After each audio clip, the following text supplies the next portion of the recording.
Assalamualaikum warahmatullahi wabarakatuh. Jumpa dengan saya di cerita misteri yang akan saya sampaikan hari ini. Selamat malam bagi yang beragama lain. Di sini saya akan bercerita mengenai pengalaman saya juga.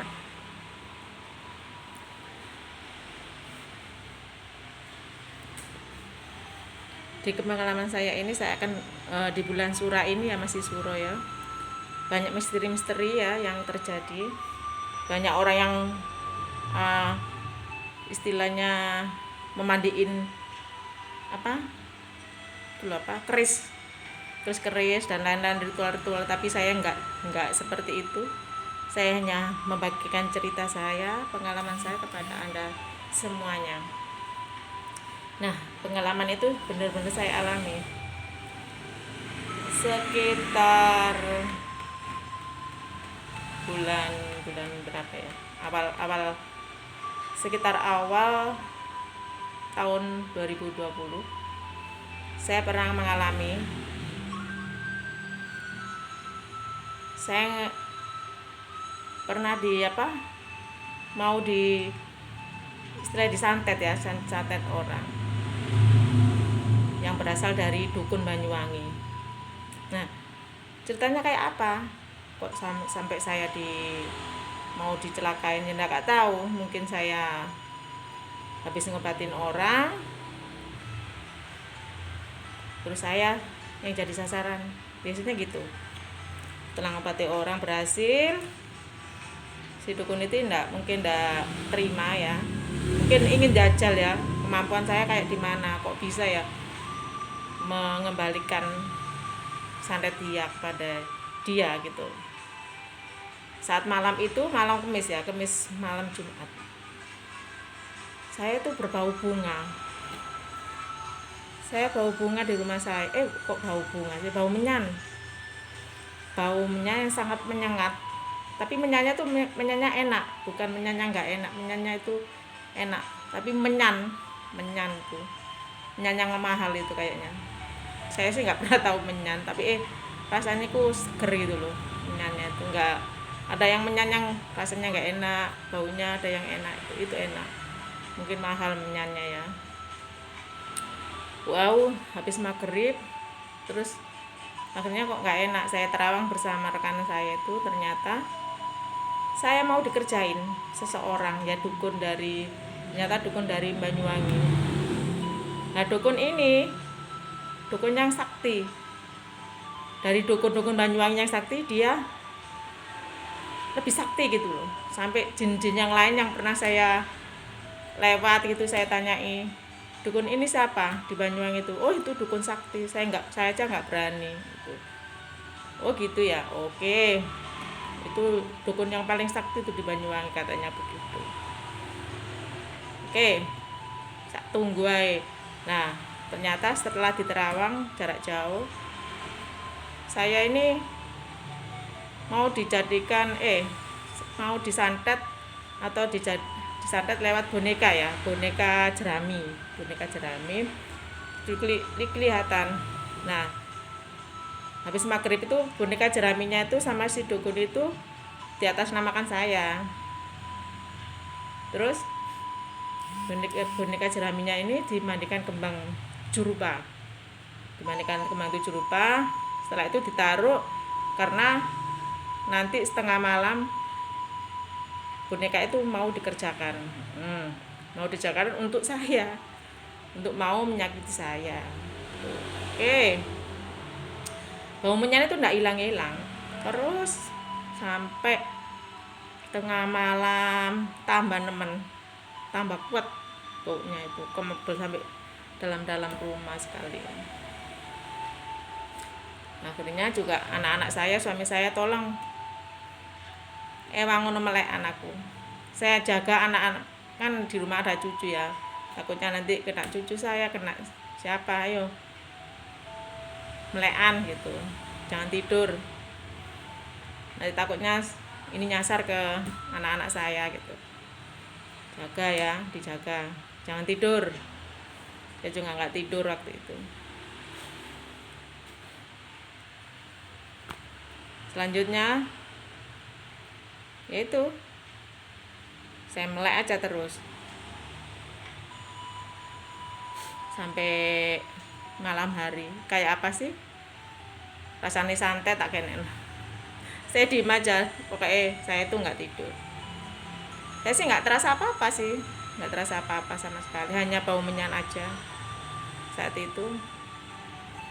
Si dukunnya malah terpental, mau nyakit saya nggak bisa, mau nyakiti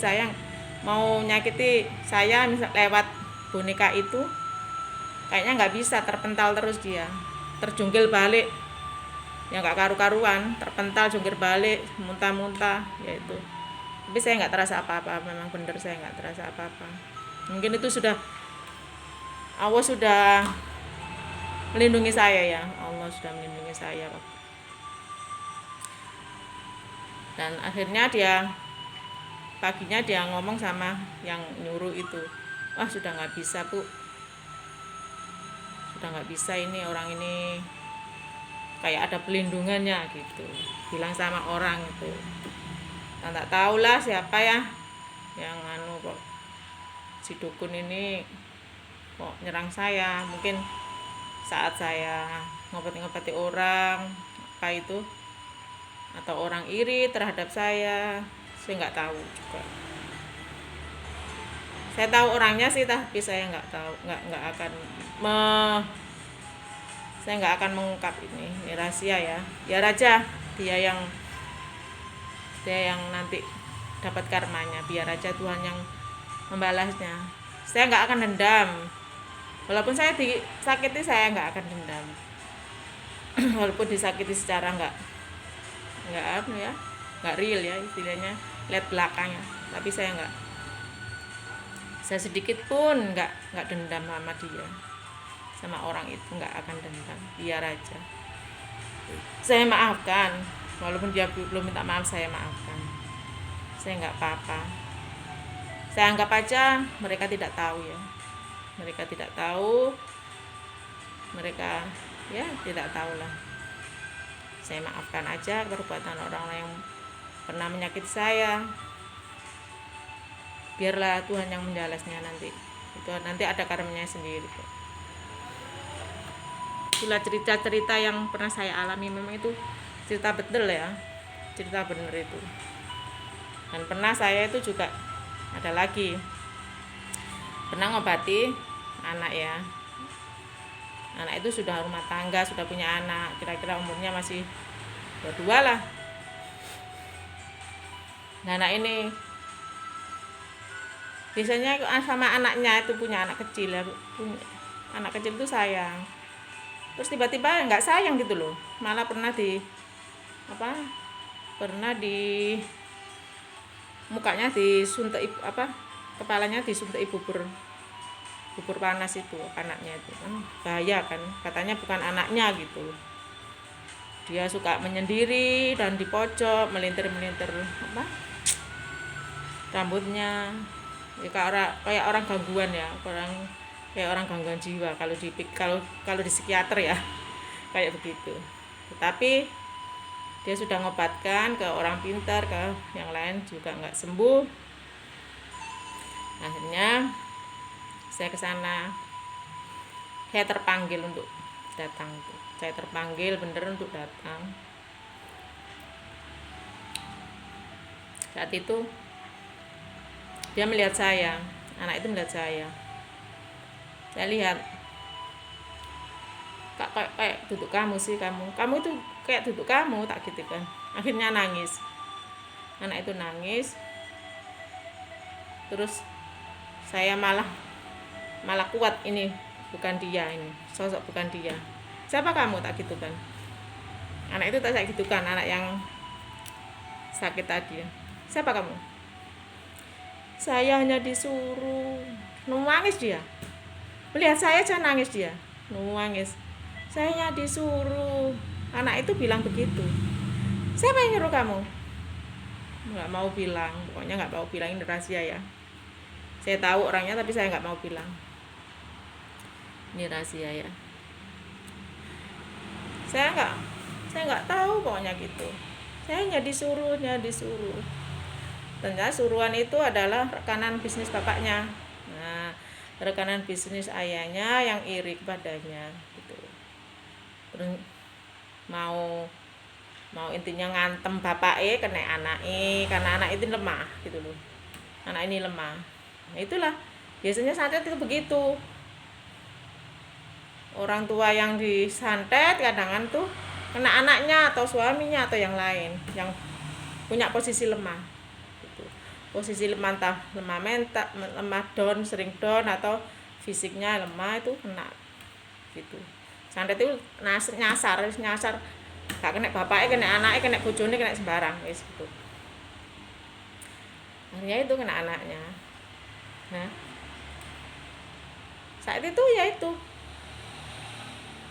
pernah itu. Setelah itu saya ke rumah pulang, saya aku dikirimi juga sama si dukun itu. Kamar saya itu bau bangkai. Kamar saya itu bau bangkai bener ini. Kayak batang tikus. Seperti batang tikus ya, batang tikus. Jadi kayak batang tikus kamar saya itu. Akhirnya saya terang sama rekanan saya, ternyata ada sosok jin. Jin itu kayak zombie ya, kayak zombie, kayak Resident Evil yang mukanya hancur, ledeh, banyak apa ya, belatungnya itu. Badannya juga hancur, kayak kayak hancur gitu ya, kayak penuh dengan belatung. Baunya masya Allah, bau bangkai. Ya dia nggak ngaku kalau dikirim itu, nggak mau. Tapi saya tahu, katanya dia disuruh. Bau bangkainya sampai keluar kamar, bau bangkai banget. Akhirnya setelah saya usir ya, jinnya berangsur-angsur bau itu hilang. Sampai baunya tuh lengket, lekat di tembok-tembok tuh. 2 hari baru hilang bangkai baunya itu, sampai 2 hari baru hilang. Maksudnya itu tadi sebelum jinnya itu hilang, terusir, bangkai banget. Setelah diusir ya hanya lamat-lamat, samar-samar, bau gitu. Terus kadung nempel mungkin ya, baunya kadung nempel di kamar itu. Tuh, insyaallah. Gitulah cerita saya, cerita misteri di bulan Sura ini. Nah, saya bercerita ini cerita sungguhan ya. Jadi itulah pengalaman saya saat itu. Jadi saya cerita ini tidak neko-neko, asli ya. Jadi jin-jin itu, jin-jin yang sudah saya kalahkan itu, pernah itu ada yang mau ikut, mau meguru kepada saya, tapi saya nggak nerima jin-jin ya, nggak mau nerima santri jin, nggak mau nerima murid jin. Pada kala itu ada orang yang mau ya, karena kalau jin sudah mau diterima satu aja jadi murid, yang lainnya ikut-ikutan gitu. Apalagi jin itu kan ya mengganggu dan kita pun nanti kena getahnya, nggak bagus lah. Dia kan energi negatif, nggak bagus lah kalau diikuti jin, karena mereka itu jahat. Walaupun katanya kayak mau suruh ke sana, suruh sini tuh mau, tapi pada akhirnya dia tuh sebenarnya jahat, memanfaatkan ya. Sebenarnya dia dimanfaatkan, mau saat ini, nanti suatu saat dia memanfaatkan kita. Gak kena awak dewe, kena anak kita nanti jadikan budak, kita jadikan budak itu jin itu. Makanya yo nggak enak gitu, duit cekelan, duit jimat yang berisikan jin itu nggak enak. Saya kalau ngobati orang nggak pakai jin, ya kemampuan kita sendiri aja, nggak pakai jin-jinan. Jadi kalau biasanya orang pakai jin kan, kalau jinnya lebih kuat kan mental orangnya. Kalau saya kan nggak ada kuat-kuatan. Pakai jin apa ae tak wasu. Jin kuate apa ya tak wasu. Nah, ya aku ajar ae. Saya nggak takut itu. Namanya jin. Masuk cekelane iku mah jari sakti, gak takut saya. Karena apa? Pada dasarnya dukun-dukun itu kan pakai jin. Kekuatan mereka itu pakai jimat-jimat kan jin. Saya kan enggak. Saya enggak ada jimat-jimat. Pernah sampai itu ada ya seorang pintar itu suruh jinnya ke rumah saya untuk mengintai apa sih kemampuan saya. Pernah juga lalat itu, pernah di rumah itu, di depan rumah itu banyak sekali lalat. Ternyata itu lalat gaib. Bisa ngomong tuh. Dia suruhan jin yang sakti mencari kekuatan saya, kekuatan saya itu di mana. Jadi ngintai. Soalnya jin yang besar tadi pernah saya kalahkan. Jadi anak-anak buahnya itu berupa lalat mendo dadi lalat, istilahnya ngono, menjelma dadi lalat tuh mengintai ke rumah.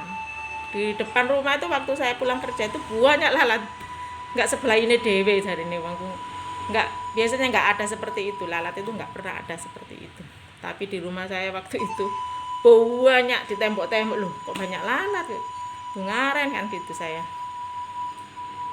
Kok ngaren ono lalat gitu, kok tiba-tiba ada lalat banyak segini gitu. Di tembok-tembok tuh banyak. Ternyata suruhan si jin yang pernah saya kalahkan. Lah jin ini sakti, punya anak buah-buahnya. Jadi ini dia mengintai, saya disuruh ngintai. Tak bunuh kamu, silakan bunuh, tapi teman-teman saya masih banyak gitu. Gak apa-apa. Lama-lama setelah jin yang sakti tadi saya hancurkan mustikanya, saya sudah mengetahuinya itu, tak hancurkan mustikanya. Dia kan punya mustika, tak hancurkan, nggak berani lagi sekarang, dia sudah lemah. Waktu punya mustika, sombongnya minta ampun jin itu. Kalau punya kekuatan mustika, sumbungnya gak karu-karuan. Katanya nggak ada yang mengalahkan aku, nggak ada yang tahu persembunyianku. Ternyata aku tahu persembunyian itu ya, di dalam sumur. Dia bersembunyi di sumur. Tak hancurkan. Nah saat itu wis gak ono lalat-lalat mengintai diriku wisan, mengintai kekuatanku, gak ada. Apa kekuatan saya? Aku gak duwe jimat, gak duwe opo kok, gak duwe keris, gak duwe opo. Ya mungkin lillahi ta'ala ya.